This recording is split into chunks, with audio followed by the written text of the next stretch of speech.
మన బంధుత్వాల్లో మేనమామకి ఎందుకంత ప్రాముఖ్యత కల్పించారు మన పెద్దవాళ్ళు?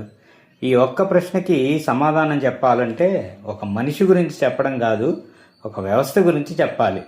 మన పెద్దల మేనమామ అనే వ్యవస్థను సెక్యూరిటీ లాకర్ లాగా తయారు చేసి పెట్టారు. ఆ లాకర్ తాళం చెవి ఆడబిడ్డ జీవితం మొదటి నుంచి చివరి వరకు పనిచేస్తుంది. అయితే దీనికి 4 పదునైన కారణాలు ఉన్నాయి. ఒకటొకటి చెప్దాం. మొదటిది, తల్లి బతికి ఉన్నంత వరకు తల్లి లేకపోతే మేనమామ, అంతే కదా. మనం తండ్రి గోత్రం తీసుకుంటాం, కానీ తల్లి రక్తం తీసుకుంటాం. తండ్రి వంశం మనకు పేరిస్తే తల్లి వంశం మనకి రక్షిస్తుంది. పాత రోజుల్లో ఏమయ్యేదంటే మరణాలు ఎక్కువ. చిన్న వయసులోనే తల్లిదండ్రులు పోతే పిల్లలు అనాథలు కాకూడదని తల్లిదండ్రులు చనిపోయినా మేనమామ బతికుండాలి అని దీవించేవారు. ఎందుకంటే అత్త, మామ, పిన్ని, బాబాయ్ అందరూ ఆస్తి వైపు వాళ్ళు, కానీ మేనమామ ఒక్కడే అమ్మ వైపు వాడు ఆస్తి అడగడు, ప్రేమనే పెంచుతాడు.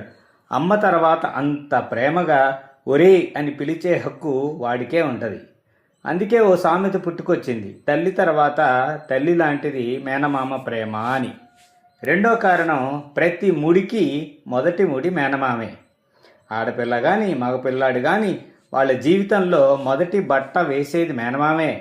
పుట్టు వెంట్రుకలకు మేనమామ రావాలి, బారసాలకు ఒళ్ళో కూర్చోబెట్టేది మేనమామే, అక్షరాభ్యాసానికి బలపం పట్టించేది మేనమామే, పెళ్లిలో పెళ్లి కొడుకును భుజం మీద మోసేది, కాళ్ళకు చెప్పుల జోడి తెచ్చేది మేనమామేగా. అన్నింటికీ ముందు మేనమామ రావాలి అనే క్లారిటీ మన ఇంట్లో ఉండటానికి కారణం, ఏ శుభకార్యమైనా తల్లి పుట్టిన ఇంటి సాక్షి లేకుండా మొదలు పెట్టకూడదు అనే నియమం. ఆ సాక్షి సంతకమే మేనమామ. పెళ్లిలో పప్పు దగ్గర నుంచి తలంబ్రాల వరకు ఆయన పాత్ర లేకపోతే ఆ పెళ్ళి అసంపూర్ణమేగా. ఇక మూడో కారణం, సారె, పసుపు, కుంకుమ. ఆడబిడ్డకు పుట్టి ఇల్లు ఇచ్చే ధైర్యం అదే. మేనమామ ప్రాముఖ్యతకు అసలైన పరీక్ష ఇక్కడే ఉంటుంది. సారె గురించి చూస్తే, అత్తగారింట్లో ఎన్ని చీరలు ఉన్నా పుట్టింటి నుంచి వచ్చిన ఒక్క చీర ఆడబిడ్డకు పట్టు చీర కంటే ఎక్కువ. అది చీర కాదు, ఓ సందేశం. ఏమని?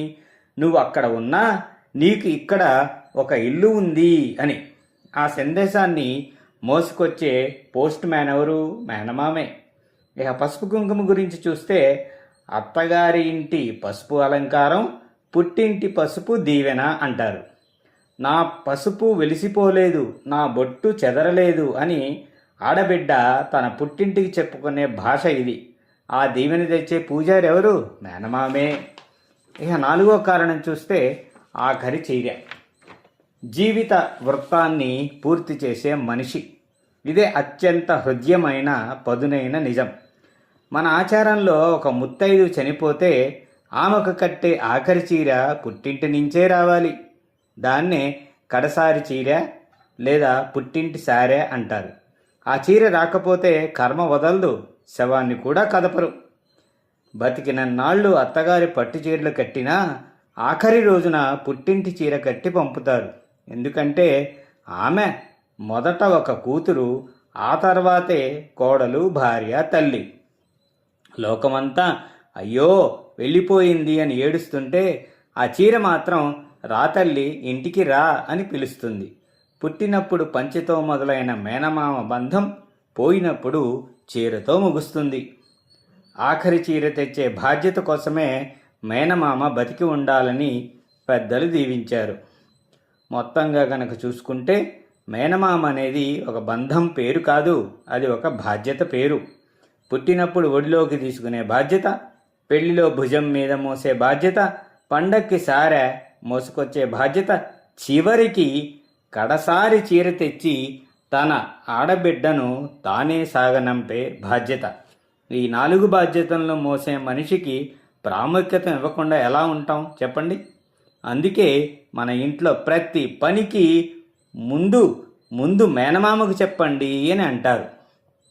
ఇలాంటి ఎన్నో ఆసక్తికరమైన వీడియోలు మన ఛానల్కే సొంతం. మీరు చూడండి, మీ బంధుమిత్రులు, ఆత్మీయులు చూసేటట్లు చేయండి.